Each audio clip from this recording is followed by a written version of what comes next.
हमारी बातों पर नहीं।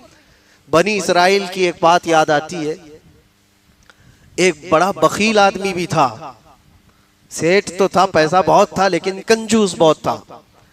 लेकिन उसके घर में बिल्कुल अपोजिट उसकी बेटी थी, जवान बेटी, वो सखावत बहुत करती थी। बाप को सख्त नफरत थी इस चीज।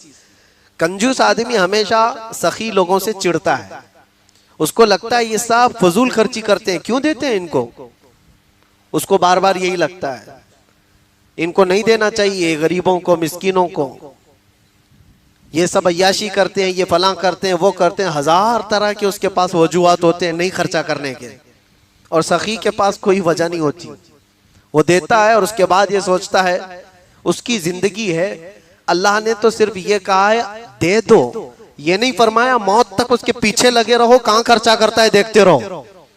अल्लाह ने ये हुक्म नहीं दिया है, दे दो, और वो कहां खर्च कर रहा है उसका जिम्मेदार वो है। बनी इसराइल की वो लड़की खैरात कर देती थी। एक बार ऐसा हुआ कि उसका बाप माल को बहुत महफूज जगह पर जमा करके रखता था। एक दिन वो अपने माल को महफूज जगह बंद करना भूल गया और घर में सखी बैठी हुई थी। इत्तेफाक से उस दिन कोई फकीर आया, वो जमा किया हुआ जितना था उठा करके उसने दे दिया। बाप की तो मौत के बराबर था, वो एक फोड़ी कोई कोड़ी देना नहीं चाहता था, फूटी कोड़ी, और ये उसकी बेटी पूरा उठा करके दे दी। इतना गुस्सा आया उसके बाप, आया और आ करके उसने तेज एक तलवार लेकर उसका हाथ ही काट दिया, अपनी बेटी का हाथ काट दिया। जब हाथ कट गया, जालिम बखालत में कभी कभार आदमी ऐसा ही हैवान बनता है, दर्द से शिद्दत से तड़पती रही। उसके बाद जैसे भी इलाज मुआलजे के बाद, हाथ तो कटा हुआ था, हाथ कटा हुआ था, अब उसी कटे हुए हाथ के साथ तो वो जी रही थी। जब जवान हो गई, अब रिश्ते तो आते हैं, शादी भी होनी है। वो ऐब है लड़की के अंदर, एक कटा हुआ हाथ, उसको कौन शादी करे। इतनी हसीन और जमील खूबसूरत सब कुछ है उसके पास, लेकिन हाथ नहीं। इत्तेफाक ऐसा था कि एक बहुत बड़ा शहजादा था, उसको ये पसंद आ गई, बड़ा मालदार भी था, और उसने कहा कि मैं इस खातून से शादी करूंगा। वो बहुत बड़े घर का शहजादा था, रईस ज़ादा था, निकाह का पैगाम भेजा।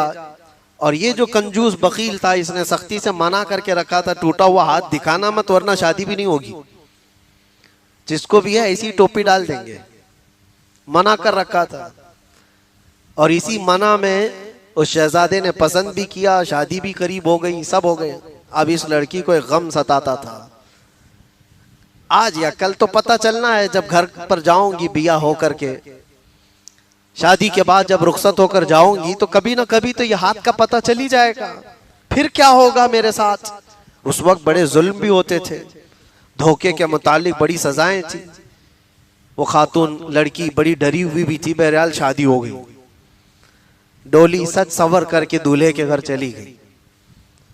जब वो दुल्हन अपने दूल्हे के घर आई तो अब बात ये थी कि रात को जब दस्तरखान बिछा दिया गया खाने के लिए, पहला दस्तरखान, दूल्हा भी बैठा है, उसके घर वाले भी बैठे हैं और दुल्हन बैठी हुई है।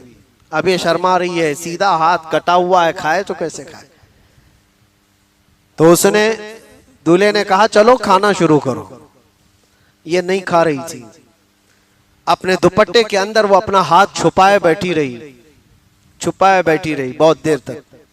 कैसे, अब क्या होगा, तब क्या होगा, अब क्या होगा, तब क्या होगा, कुछ तो होने वाला है, कटा हुआ हाथ अब पता चलेगा।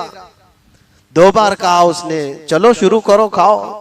तीसरी बार उसने कहा किस चीज का इंतजार है, खाओ, दूसरे सब खा रहे हैं। उसके आंसू निकल आए कि उसके अंदर एक ऐब है, कटा हुआ हाथ है।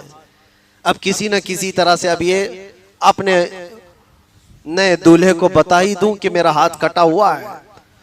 वो जवान दुशीजा रोने को थी, गैब से निदा आती है, ऐ खातून अपना हाथ निकाल। उस हाथ को रब ताला कभी शर्मिंदा होने नहीं देता जो रब के रास्ते में उठा हुआ हो। उसने दुपट्टे से हाथ निकाला तो उसका हाथ सही सलामत मौजूद था, हाथ सलामत मौजूद था। और रब तबारक व तआला शर्मिंदा होने नहीं देता उस हाथ को जो बारगाह रब्बुल इज्जत में खर्चा किया हुआ। जब वो मौला दुनिया में जलील होने से बचा लेता है तो फिर आखिरत तो आखिरत है, रब तबारक व तआला हिफाजत फरमाएगा। इसलिए आज उम्मत को जिन चीजों की जरूरत है उसके लिए जो माल जमा करके रखते हैं वो भी वही सुन ले। कुरान कहता है वल्लदीना यकनिज़ून अज़्ज़हब वल फिद्दा वला युनफ़िक़ूनहा फ़ी सबीलिल्लाह फ़बश्शिरहुम बिअज़ाबिन अलीम। अल्लाह फरमाता है जिन लोगों ने सोना और चांदी को खजाना कर करके जमा किया है, ऐ रसूल उनको दर्दनाक अजाब की बशारत दे दे। यौमा युहमा अलैहा फ़ी नारी जहन्नम फतुक्वा बिहा जिबाहुहुम व जुनूबुहुम व ज़ुहूरुहुम हाज़ा मा कनज़्तुम लिअन्फुसिकुम फ़ज़ूक़ू मा कुन्तुम तकनिज़ून। अल्लाह फरमाता है उस क़यामत के दिन उनकी पेशानियों को आग से दागा जाएगा, उनके बाजुओं को और उनके पीछे आग से दागा जाएगा और उनसे कहा जाएगा कि ये सारा जो तुम जमा करके रखते थे चखो, आज चखो।